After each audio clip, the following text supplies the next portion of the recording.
The $20 bill crinkled differently in my hands. Too stiff. Too pristine for something dated 1963. I held it up to the fluorescent light, examining the faded green ink, the unfamiliar portrait style. The customer who handed it to me had already vanished into the night, leaving only the scent of old tobacco and something else. Something like mothballs and decay. I'd been working the graveyard shift at Murphy's gas station for 3 years. Thought I'd seen everything. Drunk college kids, sketchy drug deals, the occasional robbery attempt. But this was different. This was just the beginning. Let me paint you a picture of what the night shift at a gas station really looks like. It's not glamorous. From 11 p.m. to 7 a.m., you're basically a lighthouse keeper in an ocean of darkness, watching over an island of harsh fluorescent light that attracts all kinds of creatures from the shadows. Murphy's gas station sits on the corner of Route 47 and Millfield Road, about 20 minutes outside the city limits. During the day, it's busy enough. Commuters grabbing coffee, locals filling up their tanks, truckers stopping for energy drinks and beef jerky. But after midnight, the world changes. My name's Derek, and I took this job 3 years ago when I dropped out of college. The pay wasn't great, but it was steady, and honestly, I preferred the solitude.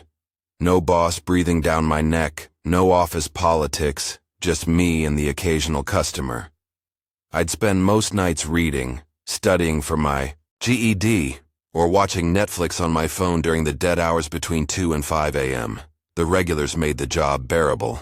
You start to recognize faces when you work the same shift for years. There was Tommy, the construction worker who'd come in every Tuesday around 1 a.m. for Red Bull and cigarettes before his early shift. Sarah, the nurse ending her hospital shift, always buying the same turkey sandwich and Diet Coke. Old Pete, the insomniac retiree who'd shuffle in around 3 a.m. for lottery tickets and small talk about the weather. Then, there were the strangers, the one-time customers who'd drift in and out of the night like ghosts. Most were normal enough. Travelers passing through, late-night workers, people dealing with emergencies. But some gave me the creeps. The way they moved, the way they looked at things, like they were seeing the store for the first time, but also like they'd been there before. The thing about working nights is that you develop a sixth sense about people. You learn to read body language, to spot trouble before it walks through your door. The tweakers always had that jittery energy and darting eyes. The drunks moved too carefully, overcompensating for their impairment. The genuine customers just wanted their stuff and to get back on the road. But lately, something had been off. Over the past few weeks, I'd started noticing customers who didn't fit any of my usual categories. They weren't threatening or suspicious in the traditional sense. They were just wrong. Too quiet, too polite, too careful with their movements. And they all had this peculiar smell. Not unpleasant exactly, but old. Like opening a trunk that hadn't been disturbed for decades. The first time I really noticed it was about a month ago. A middle-aged woman in a brown coat came in around 2:30 a.m. She didn't say much, just grabbed a pack of cigarettes. Marlboro Reds, the old soft pack kind that most places don't even carry anymore. When she approached the counter, she moved, with this strange, deliberate gait, like she was walking underwater. "Just these," she said, her voice carrying an accent I couldn't place. Southern, maybe, but from a different era. She handed me exact change, $3.47 in bills and coins. I didn't think much of it until I was counting the register at the end of my shift. That's when I noticed the quarters were older than anything I'd seen before. 1952, 1948, 1955. Silver quarters, the kind my grandfather used to show me when I was a kid. I mentioned it to Carl, the day shift manager, but he just shrugged. "Old-timers hold on to coins," he said. "My uncle still pays with wheat pennies sometimes." But it wasn't just the coins. Over the next few weeks, more customers started paying with unusually old money. A young man who couldn't have been older than 25 paid for gas with a $10 bill from 1934. An elderly gentleman bought a newspaper with a $5 bill so old I had to check online to verify it was real currency. Each time I found myself studying these customers more carefully. There was something uniform about them, something I couldn't quite put my finger on. They all moved with that same underwater quality. They all had that old smell, and they all seemed to know exactly what they wanted without looking around the store. The security cameras should have captured all of this, but every time I checked the footage the next day, the recordings were either corrupted or showed nothing unusual. Just me standing behind the counter, apparently talking to empty air and handling invisible transactions. That should have been my first real warning sign. But when you work alone in the middle of the night for years, you start to doubt your own perceptions. Maybe I was just tired. Maybe the isolation was getting to me. Maybe I needed to cut back on the energy drinks and get more sleep during the day. I kept telling myself that right up until the night the woman paid me with money. That was older than she was. It was a Tuesday in October when everything changed. The temperature had dropped suddenly, and that first real chill of autumn was creeping through the gaps around the store's doors and windows. I was restocking the coffee station around 2 a.m. when I heard the familiar chime of the entrance bell. I looked up to see a woman who appeared to be in her 30s, wearing a navy blue dress that seemed oddly formal for a late-night gas station visit. Her hair was styled in victory rolls, the kind you see in old Hollywood movies, and she wore red lipstick that looked almost black under the fluorescent lights. "Evening," she said, her voice carrying that same strange accent I'd noticed before. She moved through the aisles with purpose, selecting a bottle of Coca-Cola from the refrigerated section, the old-fashioned glass bottles we kept for novelty sales. When she approached the counter, I could smell that familiar old scent more strongly than ever. Mothballs, yes, but also something like lavender sachets and aged paper. She placed the Coke on the counter along with a pack of Lucky Strike cigarettes. "That'll be $8.50, I said. She opened a small purse with a brass clasp and pulled out a crisp $20 bill. As she handed it to me, I noticed her fingernails were painted the same deep red as her lips, and her hands were surprisingly cold. The moment I took the bill, I knew something was wrong. The paper felt different, thicker, more substantial than modern currency. I held it up to examine it more closely, and my blood went cold. The $20 bill was dated 1934, not just old, ancient. The design was completely different, from contemporary money, featuring a portrait I didn't recognize and text that seemed almost foreign despite being in English. But here's the thing that made my hands shake. The bill looked brand new, uncirculated, like it had just rolled off the printing press yesterday. I looked up at the woman, but she was already walking toward the door, moving with that same underwater grace I'd noticed in other customers. "Wait," I called out. "This money, where did you get this?" She paused at the door and turned back to me. In the harsh fluorescent light, her face looked different, older somehow, despite her youthful appearance. Her skin had a waxy quality, and her eyes seemed to reflect the light like an animal's. "It's legal tender," she said simply. "Check if you like."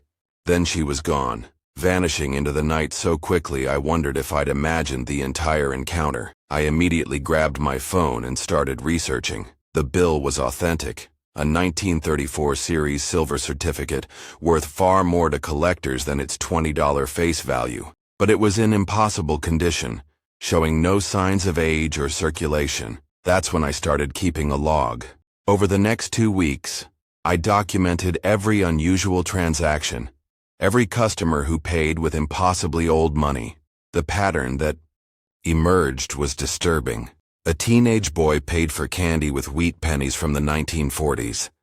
Pennies that looked like they'd never been touched by human hands. An elderly man bought cigarettes with a $50 bill from 1928. The paper so crisp it crackled when I handled it. A young couple shared a bottle of wine they'd purchased with mercury dimes from the 1930s, the silver gleaming like it had just been minted.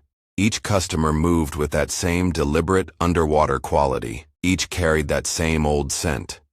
And each seemed to know exactly what they wanted without browsing or hesitating. But the most disturbing discovery came when I started paying attention to what they were buying.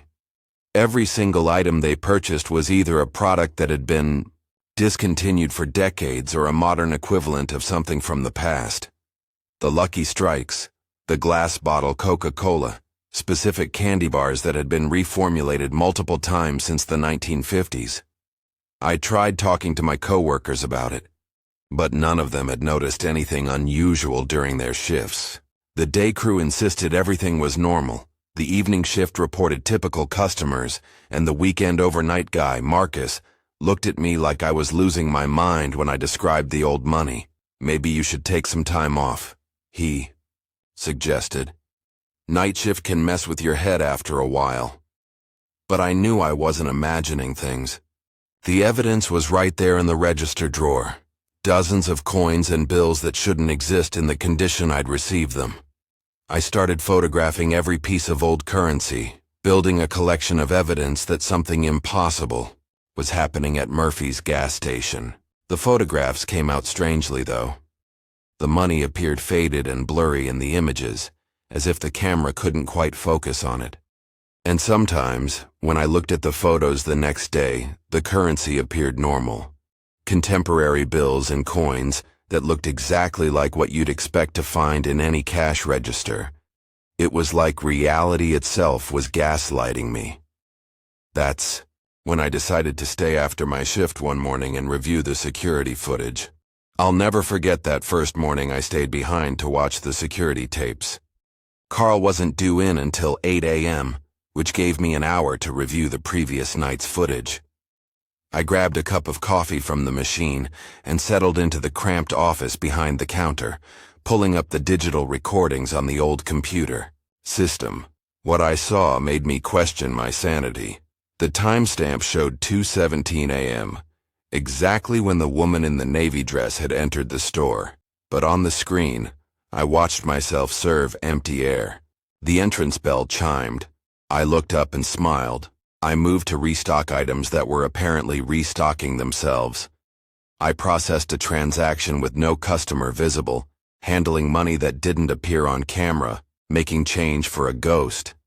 Fast-forwarded through several other interactions I remembered clearly. Every single time the footage showed me alone in the store, talking to nobody, accepting invisible payments, providing products to customers who didn't exist according to the security system. But here's what really terrified me. I could see myself reacting to things that weren't there. My facial expressions, my body language, the way I turned my head to follow someone walking through the store. It was all there. I was clearly interacting with people. I just couldn't see them on the recording. I checked the other camera angles, the ones covering the parking lot, the pump areas, the storage room. Nothing. No cars arriving or departing during those mysterious transactions. No figures moving through the shadows outside. Just an empty gas station with a clerk who appeared to be having detailed conversations with the air. That's when I noticed something even more disturbing. In several shots, I could see myself handling money and making change, but my hands appeared to be empty. The register drawer would open and close, but there was no visible currency being exchanged, yet I could clearly remember the weight of those old bills, the cold touch of those ancient coins. I started taking the investigation seriously after that.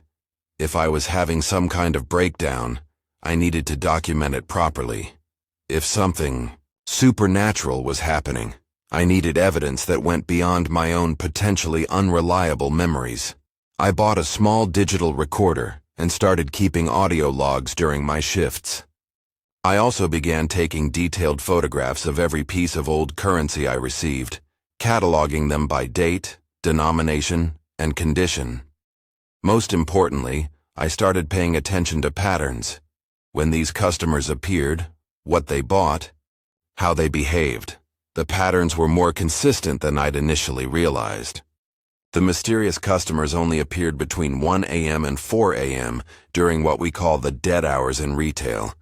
They never came in groups, always alone, always quiet, always purposeful, and they always paid with exact change, as if they knew precisely what their purchases would cost before entering the store. But the most chilling pattern was geographic. I started asking the strange customers casual questions about where they were traveling to or coming from. When they answered, and they didn't always, they mentioned places that sounded familiar but wrong. Streets that used to exist in our town but had been renamed decades ago. Businesses that had closed before I was born. Landmarks that had been demolished and replaced years earlier. One night, a man in a 1940s-style suit bought cigarettes and mentioned he was heading to the Riverside Hotel. I knew the area well. There had never been a hotel there, just an old residential district. But when I looked it up later, I found records of the Riverside Hotel operating from 1923 to 1958, exactly where the man had indicated. Another customer, an elderly woman who paid for aspirin with Buffalo nickels, mentioned she was visiting her sister on Elm Street. Our town didn't have an Elm Street, but the Historical Society's website showed that what was now Jefferson Avenue had been called Elm Street until 1961, when it was renamed after a local war hero. It was renamed after a local war hero. These people weren't just paying with old money, they were living in old time. I started researching the history of the land where Murphy's gas station was built.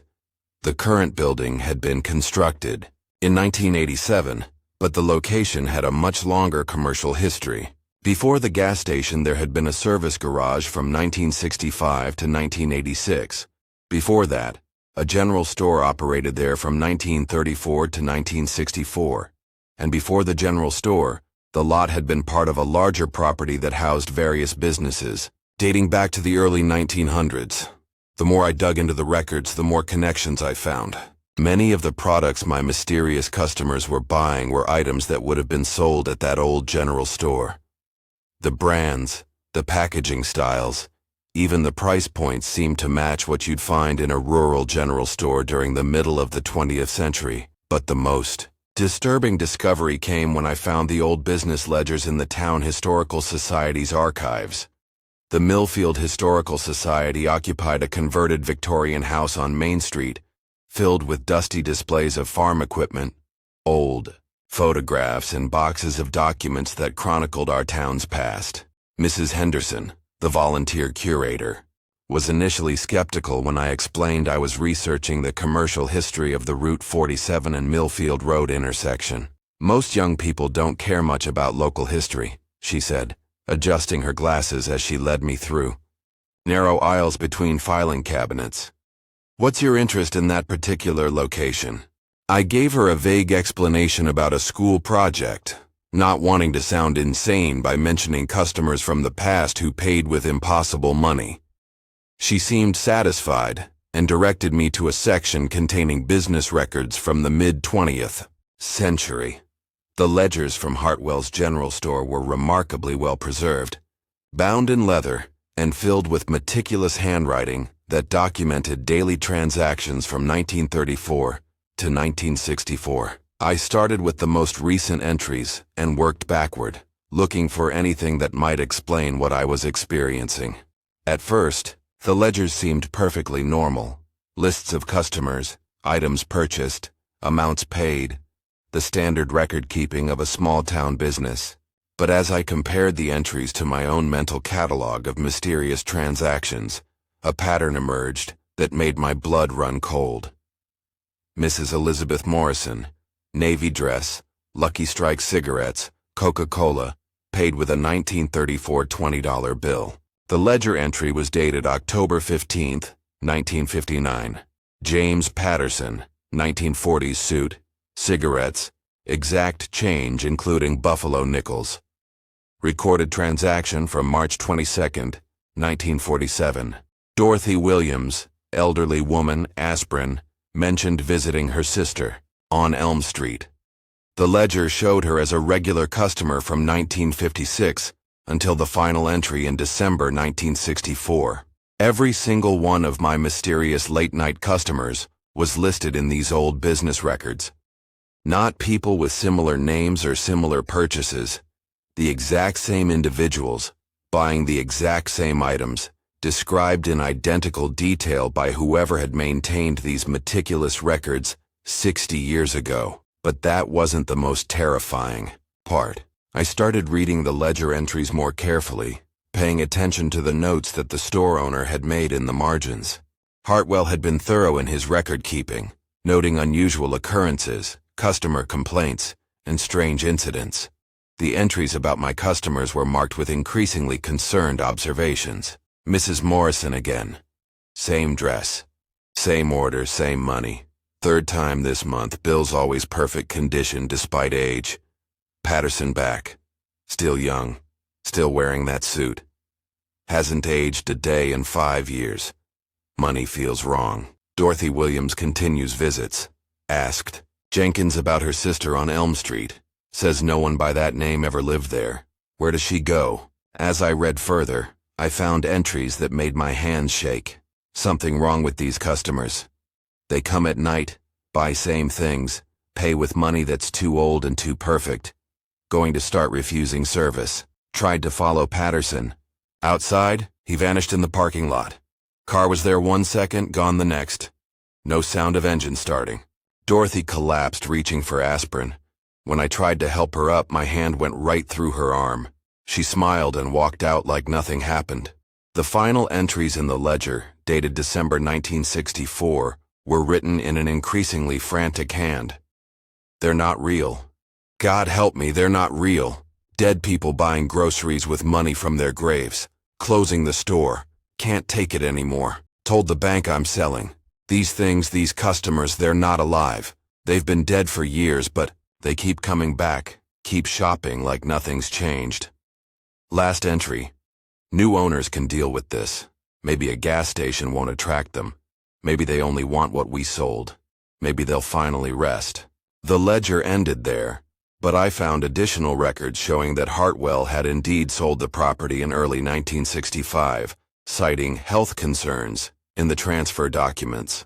The new owners operated a service garage until the current gas station was built. I sat in that dusty archive room, staring at evidence that the same impossible phenomenon had been happening for over 60 years. Different businesses, different decades, but the same customers returning again and again, trapped in some kind of temporal loop, forever trying to complete transactions from their living days. Mrs. Henderson found me there an hour later, still staring at the ledger. "Find what you were looking for?" she asked. "More than I wanted to," I replied. She glanced at the open ledger, and her expression changed. "Oh, you found old Hartwell's records. Sad story, that. Poor man had some kind of breakdown near the end. Started claiming his customers were ghosts or some such nonsense. Family said the isolation got to him. You know how it is, working alone all the time, especially at night." Her words hit me like a physical blow. The isolation. Working alone. Night shifts. I was following the exact same path as Hartwell. Armed with the knowledge from Hartwell's ledgers, I returned to work the next night with a mixture of dread and determination. I knew what I was dealing with now. Somehow, customers from the old general store were still trying to conduct business, trapped in an endless loop of routine purchases they'd made decades ago when they were alive. The question was, what did they want from me? I didn't have to wait long for an answer. At exactly 2:17 a.m. the entrance bell chimed, and Elizabeth Morrison walked through the door wearing the same navy dress, moving with that same underwater grace I'd come to recognize. This time, I was ready for her. "Mrs. Morrison," I said as she approached the counter with her usual selections, Lucky Strike cigarettes and a glass bottle Coca-Cola. She paused, her pale eyes meeting mine with surprise. "You know my name." "I know more than that," I said, trying to keep my voice steady. "I know you've been making this same purchase since 1959. I know you died sometime before 1965. I know you died sometime before 1965. And I know you've been coming back here for over 60 years, trying to buy cigarettes and Coke from a store that doesn't exist anymore." Her expression didn't change, but the temperature in the store seemed to drop 10 degrees. The fluorescent lights flickered, and I could hear the soft hum of the refrigeration unit struggling against the sudden cold. "The store is right here," she said simply. gesturing around the gas station. Same place it's always been. No, I said, pulling out copies of the historical records I'd brought with me. This is Murphy's gas station. Hartwell's general store closed in 1964. You're not shopping there anymore, Mrs. Morrison. You haven't been able to shop there for 60 years. She stared at the documents, but her eyes seemed to look through them rather than at them. I need my cigarettes, she said, and my Coca-Cola, same as always. You don't need them, I said gently. You're dead, Mrs. Morrison. You have been. For decades. Whatever kept you coming back here, whatever unfinished business you think you have, it's time to let it go. The lights flickered more violently, and I could see other figures beginning to materialize in the aisles behind her. James Patterson in his 1940s suit, Dorothy Williams clutching her purse, and others I recognized from the ledger entries. They all stood motionless, watching our conversation with hollow eyes. We've always shopped here, Patterson said, his voice echoing strangely in the confined space. Every week, same time, same things. Mr. Hartwell never minded. Hartwell went insane, I said, my voice rising despite my efforts to stay calm.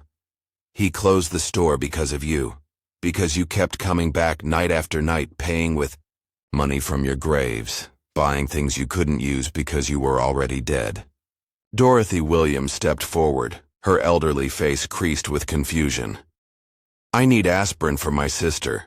She's expecting me on Elm Street. There is no Elm Street anymore, I said. It was renamed 60 years ago.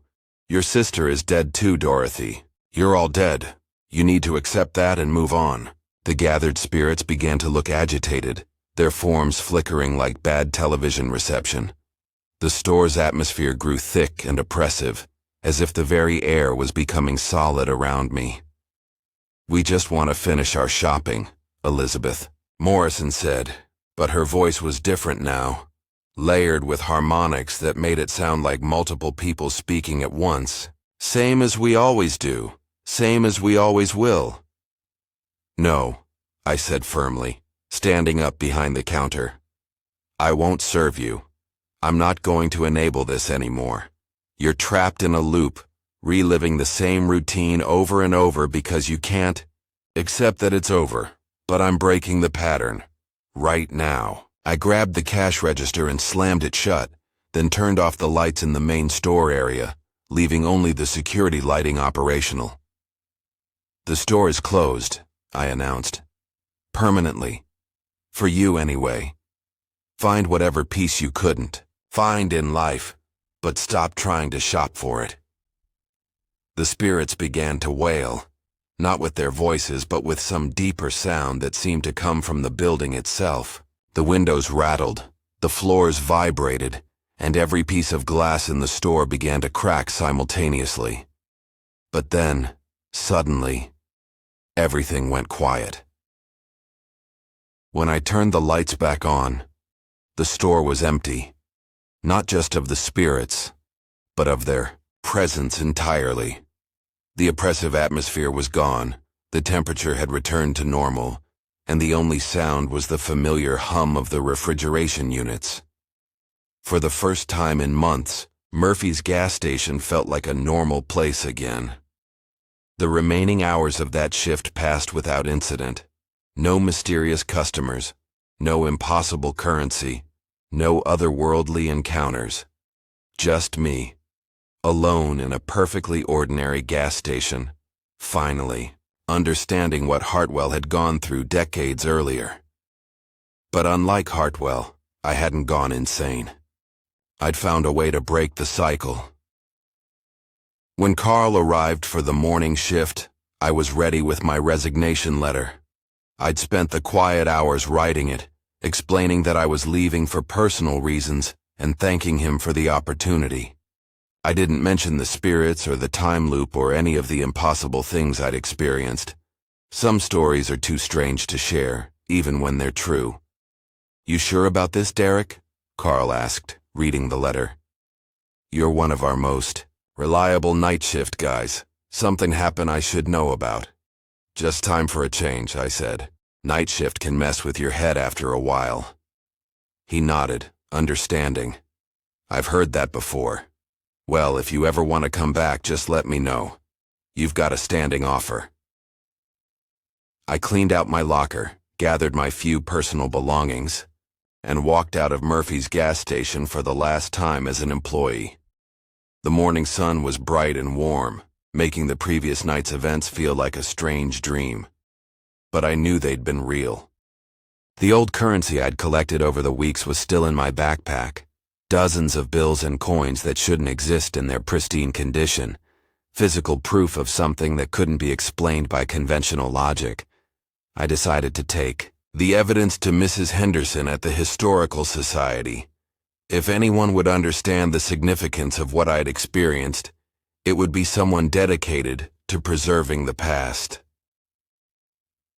She listened to my story with surprising patience, examining each piece of currency with growing amazement. When I finished explaining everything, the mysterious customers, the ledger entries, the final confrontation, she sat back in her chair and stared at me for a long moment. You know, she said finally, we've had other people come forward over the years with similar experiences, different businesses, different locations, but always the same pattern. People trapped in routines they can't break, trying to complete transactions that no longer matter. Other places? I asked. The old movie theater on State Street, demolished in 1987. Security guards reported customers trying to buy tickets for films that hadn't played in decades. The Miller Farm, now a subdivision. Residents complained about people knocking on their doors at all hours, trying to buy milk and eggs from a dairy that closed in 1963. She showed me a file cabinet filled with similar reports, all dismissed as pranks or delusions by people who didn't understand what they were witnessing. The difference, she continued, is that most people just try to ignore it or run away from it. You're the first person I've heard of who actually confronted the spirits directly and found a way to help them move on. I don't know if I helped them, I said. They might just be someone else's problem now. No, she said firmly. I think you did exactly what they needed. Sometimes the dead get stuck because no one acknowledges that they're gone. They keep trying to live their old lives because no one tells them it's okay to stop. Over the following weeks, I kept in touch with Marcus, the weekend overnight guy at Murphy's. He reported that the night shifts had become completely ordinary. Just the usual mix of travelers, shift workers, and insomniacs. No mysterious customers, no impossible currency, no unexplained phenomena. The spirits, it seemed, had finally found their peace. I used the money I'd saved from my gas station job to go back to school, finishing my degree in history with a focus on local folklore and unexplained phenomena. Mrs. Henderson became my advisor, helping me research and document other cases of temporal displacement and spiritual residue in our region. We never published our findings in academic journals. The evidence was too anecdotal, too strange for serious scholarly consideration, but we maintained detailed records, hoping that someday our documentation might help someone else who found themselves caught between the world of the living and the unfinished business of the dead. Sometimes, late at night when I'm studying, I think about Elizabeth Morrison and the others. I wonder if they found whatever they were looking for in the afterlife, or if they simply accepted that some purchases can't be completed. Some routines must eventually end. Eventually end. I hope they're at peace now. I hope they finally understand that some stores close permanently, and that's okay. The dead should rest, not shop. If you work alone at night, pay attention to your customers. Really look at them. Notice how they move, how they speak, what they buy. If someone pays you with money that's too old or too perfect, if they mention places that don't exist anymore, if they smell like mothballs and time, don't ignore it. Don't convince yourself you're imagining things. The dead sometimes get lost on their way to whatever comes next, trapped in the familiar routines of life. Sometimes, all they need is someone to tell them it's okay to stop shopping and finally rest.